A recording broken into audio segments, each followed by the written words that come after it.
Hey guys, welcome back to my channel. Apologies for the radio silence over the last couple of months. The hiatus has basically been because I've been finishing off the post-production for my latest film, Boxed In, and I will be working on making that accessible to you guys at some point in the future. But in the meantime, we are back on the reviews, and what better way to jump back in than to review the summer, and in fact probably the year's most anticipated, most hyped film, Deadpool and Wolverine. The only Marvel film releasing this year, the film that brings Deadpool, Hugh Jackman's Wolverine, and the Fox X-Men universe in line with the Marvel Cinematic Universe, and a film with all sorts of rumoured cameos and rumoured repercussions for how it'll affect the multiverse going forward. This is going to be a spoiler review because the spoilers are everywhere at this point and you've been living under a rock if you haven't seen any.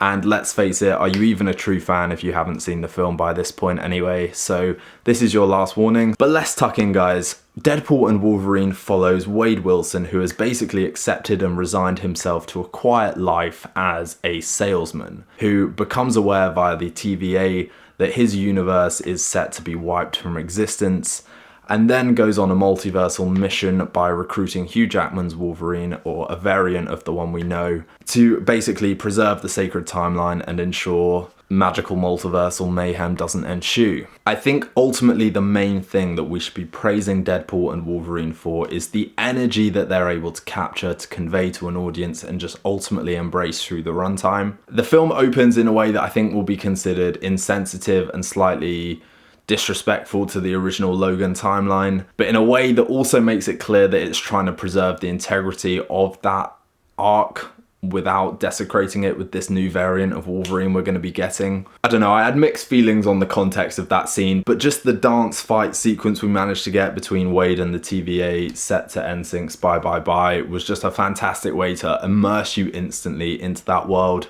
reasserting the tone that these films strive for, the balance of comedy and action and stakes, poking fun at just about everything at a metatextual level. It was a really pulpy opening that just instantly arrested your interest. The rest of the film at a narrative level is pretty stock and trade, universe is at stake, must save the day, blah blah blah. There's nothing particularly special about the story happening here. It's more about what the story is able to facilitate for the two lead characters, which is essentially two grief-ridden, two guilt-ridden anti-heroes coming together to stop a threat that's bigger than themselves. It's a well-trodden character arc. It's basically a character arc that Hugh Jackman has rocked in every X-Men film as Logan, but there was something different and more refreshing about seeing him do it with someone who is equally as broken and tormented as Deadpool. And I do think none of it works without the performances. Hugh Jackman has not lost a beat, and I think he is able to provide the emotional gravitas that ultimately anchors this film. Ryan Reynolds is born to play Deadpool. I think the improv and some of the humour does occasionally threaten to derail certain moments throughout the film, but amidst that humour he is still able to ground the character in certain deeper moments, and I do wish the film had maybe lent more into that, because I absolutely think these two characters have earned a sincere sit-down conversation where they bond over trauma and their need to offset it through violence, through humour, that sort of thing. So I think the film would have benefited from a moment like that would have stood out for being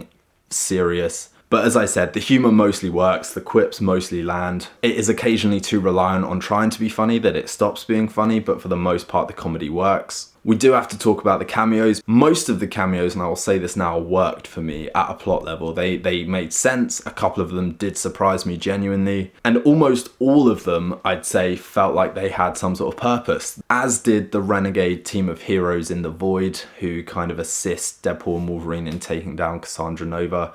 I felt like giving these forgotten heroes and kind of sidelined heroes, I guess, by the studios, these full circle moments to basically cement their legacy as these versions of characters was a really nice touch and played well into the context of what the Void represents at a literal and symbolic level. The only cameo I wasn't particularly fond of was in fact probably the biggest, which was Chris Evans. Returning as Human Torch was a great nod, and I would have really liked if he'd been part of that renegade team of heroes. I think he was the only one who felt like he was there for comedic relief, to be the kind of butt of the joke. And I don't know, but I was happy to see him, but I did feel like the film could have done without him. I don't think he provided much by way of narrative momentum or kind of character satisfaction. But that brings me back to the energy of the film, because while the plot isn't all that great, while the film is bogged down by generic MCU flaws such as Forgettable villains, forgettable stakes, stakes so big that they ultimately become redundant, which is my general fear with the multiverse saga. The film still clings to an energy that is grounded and anchored in the bromance between Hugh Jackman and Ryan Reynolds.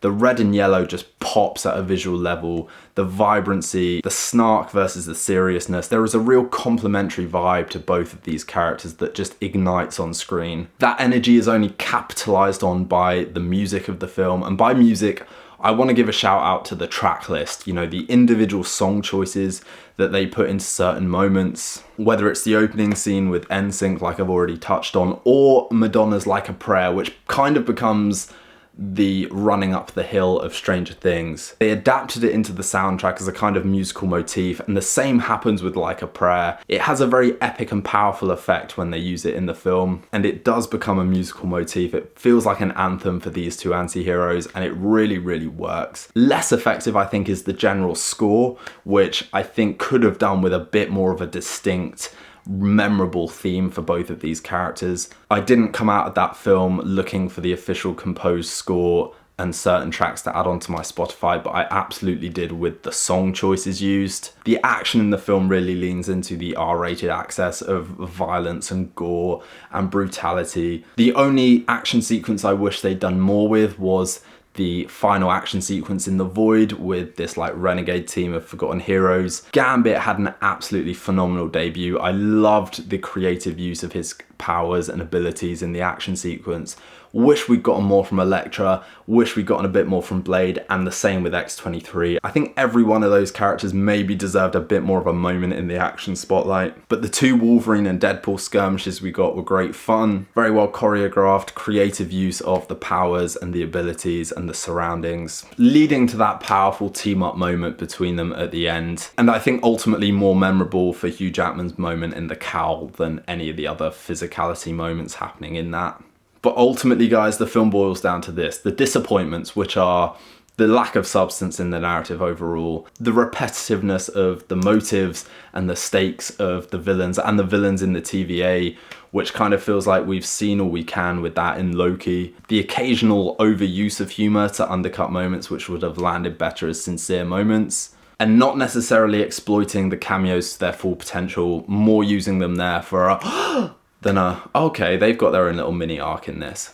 But then we veer to the positives, the needle drops, the action, the visual vibrancy of everything we're seeing on screen, the quippiness between Wolverine and Deadpool, the sheer bromantic chemistry of Hugh Jackman and Ryan Reynolds, which ultimately makes the film work better as an indie buddy cop film if you look at it that way, rather than as a game-changing setup for the MCU, which I think despite the hype it's had, it definitely is not. I have mixed feelings about Deadpool Wolverine, but I cannot lie that I had a hell of a time watching it for the first time. I can't wait to watch it again and just soak it up for what it is. But I assume you've seen it by now, guys, so do drop a comment below and let me know your thoughts.